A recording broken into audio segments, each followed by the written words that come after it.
الحمدللہ والصلاة والسلام علی رسول اللہ اما بعد۔ آج ہم اللہ کے سندیشٹہ محمد صلی اللہ علیہ وسلم کے ایک پرسدھ صحابی سلمان فارسی رضی اللہ عنہ کی چرچا کریں گے۔ ان کو سلمان پتر اسلام اور سلمان الخیر بھی کہا جاتا ہے۔ یہ اصبہان نامی جگہ کے رہنے والے تھے۔ انہوں نے اللہ کے سندیشٹہ محمد صلی اللہ علیہ وسلم کے بارے میں سنا کہ وہ جلد ہی دنیا میں آنے والے ہیں، اللہ کی اور سے بھیجے جانے والے ہیں، تو ان کی تلاش میں نکل پڑے۔ اصبہان سے نکلے، قیدی بنائے گئے، بیچے گئے۔ مدینہ کے کسی بیوپاری نے ان کو خرید لیا اور پھر یہ مدینہ پہنچ کر غلامی کی استھتی میں مدینہ رہے، سلیو بن کر کے، غلام بن کر کے، داس بن کر کے رہے۔ اور اس کے بعد میں انہوں نے جو نشانیاں سنی تھیں محمد صلی اللہ علیہ وسلم کے ستیہ سندیشٹہ ہونے کی، ان نشانیوں کو پایا۔ انہوں نے دوسرے گیانیوں سے اور پچھلی آکاش وانی پوتر کتابوں سے، پستکوں سے یہ دیکھا تھا، سنا تھا کہ محمد صلی اللہ علیہ وسلم جو انتم سندیشٹہ ہوں گے وہ صدقہ نہیں کھائیں گے، وہ اپہار سویکار کریں گے، تحفہ قبول کریں گے اور کھائیں گے، اور ان کے دونوں کندھوں کے بیچ میں سندیشٹہ ہونے کی ٹھپا ہوگی۔ ان تینوں نشانیوں کو انہوں نے دیکھا اور اسلام کو سویکار کر لیا۔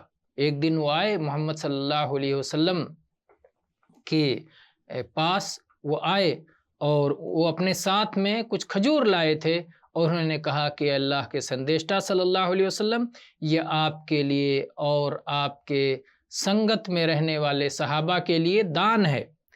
اللہ کے نبی صلی اللہ علیہ وسلم نے فرمایا کہ ہمارے لیے اور ہمارے کٹمب والوں کے لیے، ہمارے گھر والوں کے لیے صدقہ حلال نہیں ہے، ورجت ہے، اس لیے اٹھا لو۔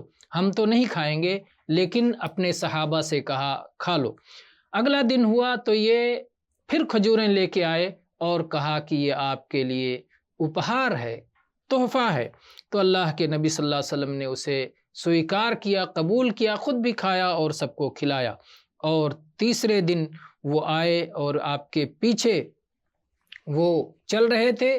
اللہ کے نبی صلی اللہ علیہ وسلم ان کا لکش سمجھ گئے، تو آپ نے تھوڑی سی اپنی چادر سرکا دی اور انہوں نے دونوں کندھوں کے بیچ جو سندیشٹہ ہونے کا ٹھپا تھا اسے دیکھ لیا اور اسے چوم لیا اور مسلمان ہو گئے۔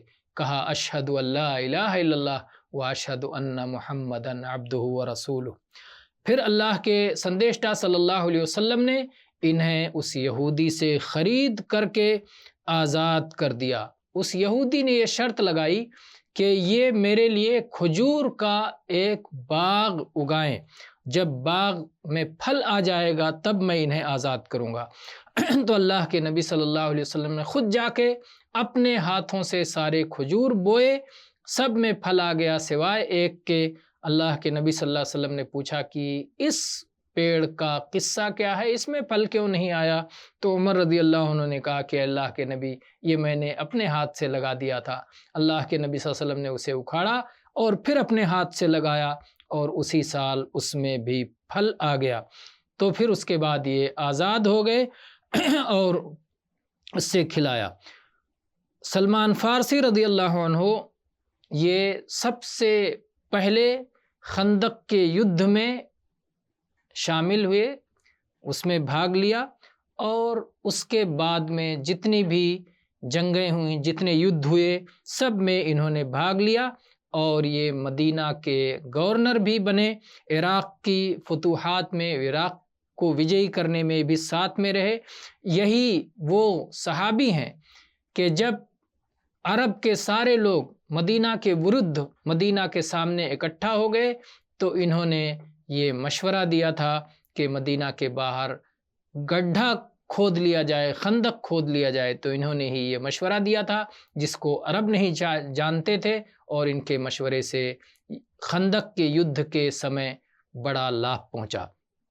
ان کی وفات، ان کی مرتو سن 35 ہجری میں عثمان رضی اللہ عنہ کی خلافت کے انتم دنوں میں ہوئی ہے، رضی اللہ عنہ و ارضاہ، وآخر دعوانا ان الحمد للہ رب العالمین۔